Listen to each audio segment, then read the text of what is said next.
નકલી નોટના કેસમાં ક્રાઇમ બ્રાન્ચનો મોટો પર્દાફાશ, જેમાં ન્યૂઝ કેપિટલ પાસે ઢોંગી પ્રદીપને લઈને એક્સક્લુઝિવ વિગતો છે। ઢોંગી મહાઠગ પ્રદીપ જાન્યુઆરી મહિનામાં ગયો હતો ચીન, જેમાં ચીનના ગંગજાઉ અને કિંગડાઉમાં પેપર સપ્લાયર સાથે મુલાકાત કરી હતી। આ જ વિસ્તારોમાંથી કરન્સી સિક્યુરિટી પેપર સપ્લાય થયાનો ખુલાસો થયો છે। નકલી નોટોમાં મળ્યા છે 12 થી વધુ સિક્યુરિટી ફીચર્સ, જેમાં 1.50 લાખના ખર્ચે મંગાવ્યું હતું કરન્સી પેપરનું એક બોક્સ, જેમાં સ્ટેશનરીની આડમાં મંગાવતા હતા આ કરન્સી પેપર, જેમાં અગાઉ પણ 3 વખત પાર્સલ આવ્યા હોવાનો ખુલાસો થયો છે। ક્રાઇમ બ્રાન્ચે કસ્ટમ વિભાગ પાસે મંગાવી છે પાર્સલોની વિગતો, ત્યારે આયુષ મંત્રાલયના નામનો ખોટો ઉપયોગ કરવા બદલ પણ ગુનો નોંધવામાં આવશે।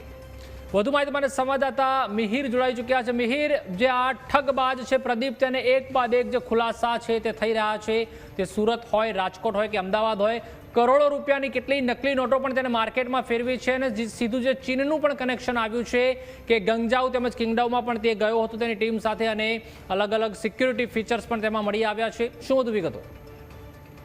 બિલકુલ પ્રતિભાલ, જે પ્રમાણે છેલ્લા 2-3 દિવસથી આ મામલો છે તે ખૂબ જ ચર્ચામાં આવ્યો છે અને ક્રાઇમ બ્રાન્ચ દ્વારા જે આ બાબાને પકડી પાડવામાં આવ્યો છે, સાથે જ 2 કરોડથી વધુ જે નકલી જે ચલણી નોટ હતી તો નોટો પકડી પાડવામાં આવી છે। તે જ મામલે પ્રદીપ ગુરુજી જે બાબા હતા તેની પૂછપરછ કરવામાં આવી। તે પૂછપરછમાં મોટા ખુલાસા જે સામે આવ્યા છે ન્યૂઝ કેપિટલ પાસે।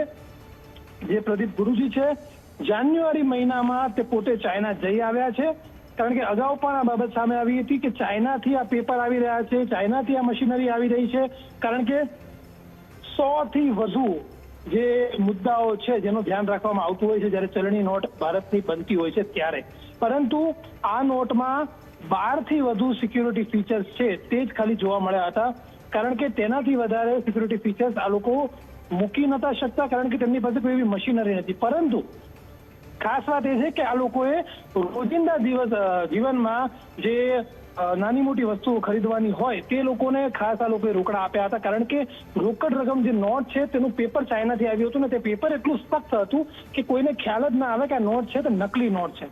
એટલે ક્યાંક ને ક્યાંક જે મશીન જ્યારે કોઈ બી ફેચ કરતું હોય કે નકલી નોટ છે, તે લોકોએ મશીનનો ઉપયોગ જ નથી કર્યો। તે લોકોએ ડાયરેક્ટ જ જે સામાન્ય જનતા છે તેમની પાસે આ પેપર જે નોટ છે તે વાપરવામાં આવી છે। તે લોકો સાથે કરન્સી સિક્યુરિટી પેપરનું એક બોક્સ અંદાજિત 1.5 લાખ રૂપિયામાં મંગાવ્યું હોય તેવું પણ હાલમાં સામે આવ્યું છે। સ્ટેશનરી પેપરની આડમાં આ લોકો આ કરન્સી પેપર છે તે ચાઇનાથી મંગાવતા હતા અને આની પહેલા પણ 3 વખત પાર્સલ છે તે અહીં પહોંચી ચૂક્યું છે, તેવા પણ ખુલાસા છે અત્યારે શરૂ થયા છે। સાથે અગાઉ જે પ્રમાણે વાત કરવામાં આવી હતી કે કસ્ટમ વિભાગની જે પૂછપરછ, કારણ કે એટલા મોટા પ્રમાણમાં જ્યારે આવી રીતે કાગળો પાર્સલમાં આવતા હોય ત્યારે ચોક્કસથી ક્યાંક ને ક્યાંક કોઈકની મિલીભગત આમાં હોય ત્યારે જ આ આખી ઘટના છે તેને અંજામ આપવામાં આવે।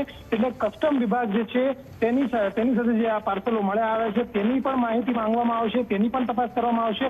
અને મુખ્ય બાબત કે જે ગાડીની આગળ નંબર પ્લેટની ઉપર આયુષ મંત્રાલય આવું જે લખેલું હતું, તે આયુષ મંત્રાલયના નામની જે ખોટો ઉપયોગ કરવામાં આવ્યો છે તેના તરફ પણ જે આ ગુરુજી છે તેની સામે જે ગુનો છે તે ક્રાઇમ બ્રાન્ચ નોંધશે। આભાર મિહિર, માહિતી બદલ।